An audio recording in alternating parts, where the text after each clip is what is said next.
नमस्कार. Cooking special 112 मध्ये तुमचे अतिशय मनापासून स्वागत आहे गाईस. तर आज आपण मूग डाळीची अळूवडी कशी बनवायची ते बघणार आहोत. अळूवडी बनवायला खूप साधी सोपी रेसिपी आहे. चला तर लगेच रेसिपीला सुरुवात करूया. पण त्याआधी चॅनलला सबस्क्राईब नसेल केलं तर सबस्क्राईब करून बेल आयकॉन प्रेस करायला विसरू नका. गाईज इथे ही मुगाची डाळ मी घेतलेली आहे. साधारणतः 250 ग्रॅम डाळ मी इथे वापरलेली आहे. याला 2 ते 3 तासासाठी मी भिजत ठेवलं होतं. सालीची मुगाच्या डाळीचा आपल्याला इथे शक्यतो वापर करायचा नसेल तर दुसरी देखील डाळ वापरू शकता. आता आपल्याला यामध्ये लसूण, चवीनुसार मीठ आणि हिरव्या मिरच्यांचा वापर करायचा आहे. थोडंसं पाणी टाकून आपण याला मिक्सरमध्ये फिरवून घेणार आहोत. खूप जास्त प्रमाणात पाण्याचा वापर करू नका, नाहीतर जी डाळ आहे ती नंतर पातळ होऊन जाईल. आता आपल्याला इथे अळूचे पानं घ्यायचे आहे. याचे असे देठ काढून घ्यायचे आहे.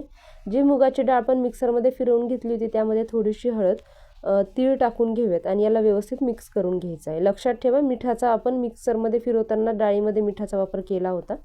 आता अळूवडीला बनवण्यासाठी हे जे अळूचे पानं आहेत, हे असं उलटं टाकायचं पान आणि त्यावरती आपल्याला हे जे मूग डाळीचं बॅटर आहे ते या पद्धतीने लावून घ्यायचं आहे.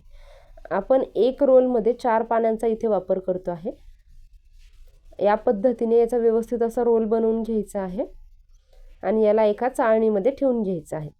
आणि बाकीचे सुद्धा रोल मी अशाच पद्धतीने तयार करून घेतले. आता एका पातेल्यामध्ये पाणी उकळलं की चाळणी त्यावरती ठेवायची आहे आणि आपण याला 15 मिनिटासाठी फुल फ्लेमवरती वाफवून घेणार आहोत. 15 मिनिटांनंतर याला काढून घ्यायचं आहे आणि थोडंसं हलकंसं थंड झाले की लगेचच आपल्याला वड्या इथे कट करून घ्यायच्या आहेत. गाईज या पद्धतीने आपल्याला वड्या इथे कट करायच्या आहेत, बघू शकता तुम्ही.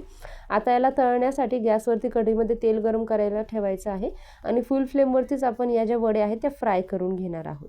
अजिबात या वड्या तेलगट होत नाहीत गाईज आणि तुम्हाला याला फुल फ्लेमवरतीच फ्राय करायचं आहे. हलकासा कलर आला की लगेचच आपल्याला याला काढून घ्यायचं आहे.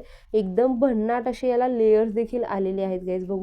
सो गाईज आपली अळूवडी इथे बनवून तयार झालेले बघू शकता. एकदम परफेक्ट असे याला लेयर्स आलेले आहेत आणि जी मुगाच्या डाळीचं मिश्रण उरलं होतं त्यापासून मी असे भजे बनवून घेतलेत. हे भजे देखील खूप खुसखुशीत असे बनवून तयार होतात. तुम्हाला मी याला मोडून देखील दाखवलेलं आहे आणि गाईज अळूवडी देखील तुम्हाला मी इथे मोडून दाखवणार आहे. अजिबात तेलगट होत नाही. खूप साधी सोपी रेसिपी आहे. बेसन पिठाचा वापर न करता तुम्ही ही अळूवडी बनवू शकता. सो गाईज या पद्धतीने रेसिपी तुम्ही नक्की घरी ट्राय करा. रेसिपी आवडली असेल तर व्हिडिओला लाईक करा, शेअर करा आणि चॅनलला सबस्क्राईब नसेल केलं तर सबस्क्राईब करून बेल आयकॉन प्रेस करायला विसरू नका. थँक्यू.